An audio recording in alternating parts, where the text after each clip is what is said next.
Oh, hello. In this one, I'm going to introduce the basic elements of multimedia: fonts, color, arrangement, layout, and images. I'm going to skip over sound because you're not going to use sound in your infographics by walking through an example.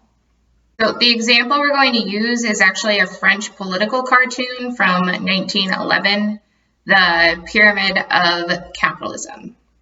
The cartoon depicts the hierarchical distribution of power in a capitalist system, with the working class at the bottom holding everything up and capital at the top. So the way I'm going to do it is I'm going to introduce each element one by one and talk through that element using the cartoon. So fonts. Those are composition's most basic visual element. You can use fonts to create unity, tying two pieces of text together visually to show the connection between them. Or you can use font to draw distinctions, visually separating pieces of text from one another. The text is limited in the infographic, mostly supporting the images. The English text is separated from the French through a difference in font and in capitalization. This visual distinction makes it so the audience can easily follow the text in whatever their preferred language is. Once they realize that the language they don't speak is in a certain font, they can ignore that part, thus allowing the message to be transferred quickly and efficiently. The text, while minimal, guides the viewer through the composition and toward the intended message or meaning. Color should be used for both emphasis and visual balance. You want to try to limit yourself to 3 main colors in multimedia design, although you can use variations and gradations of those 3 colors to enhance your message, draw distinctions, and create connections. Like with the font, the French and English text are separated by a difference in color. The English is red, the French is black. The color also slowly shifts as you move from the bottom of the pyramid to the top. The bottom is in shadow and the colors are darker. As you move up, the shadow lessens and the colors get lighter.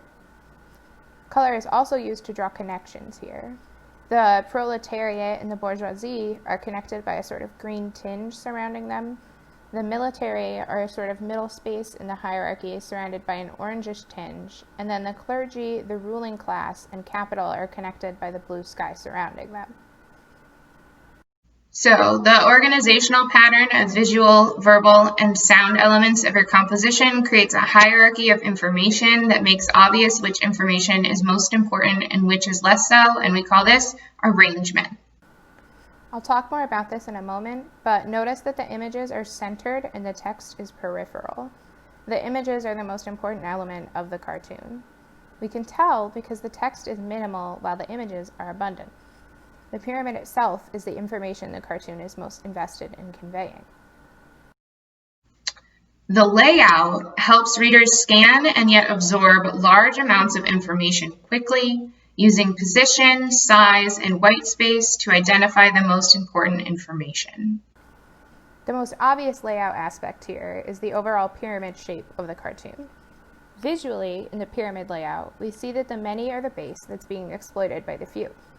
Notice, too, the proximity of different images. The protesters or revolutionaries are close to the proletariat, literally aligned with the working class, but they're not holding up the base anymore, and they're literally rising up against the bourgeoisie. Whether still or moving, images tell a story. Images can bring in characters, dialogue, plot, setting, and theme.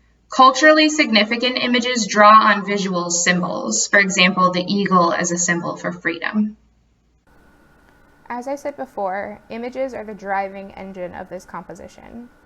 While the text is helpful, the message would still be legible without the text. You'd lose some specifics, but the sort of thesis of the composition would still be conveyed. This is because the composition makes use of culturally significant images as well as images in a broader sense. Let's look at the pyramid layer by layer. First, the base, the proletariat and the revolutionaries. The ones underneath and or holding up the base have pained, suffered expressions on their faces. Their bodies are bent under the weight of holding up the pyramid. A couple of them are holding shovels, which is a cultural signifier to the audience that they're laborers. There's a child passed out on the ground. The revolutionaries have an upright posture. showing us that they've been freed from the weight of the base. One is holding a hammer and one is holding a shovel, showing that they've seized the means of production for themselves rather than laboring to the benefit of those above them on the pyramid, but still aligning them with the working class. And another is holding a red flag, which is a cultural signifier of communism. The bourgeoisie are visually representing conspicuous consumption. They're eating and drinking to the point of passing out. The ones who aren't asleep are smiling.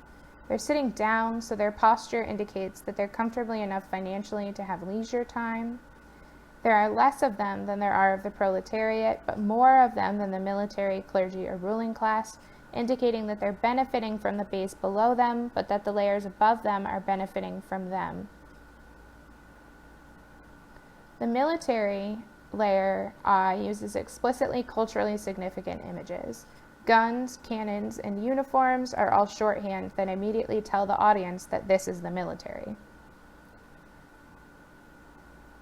Like with the military, culturally significant images are key to the message here with the clergy.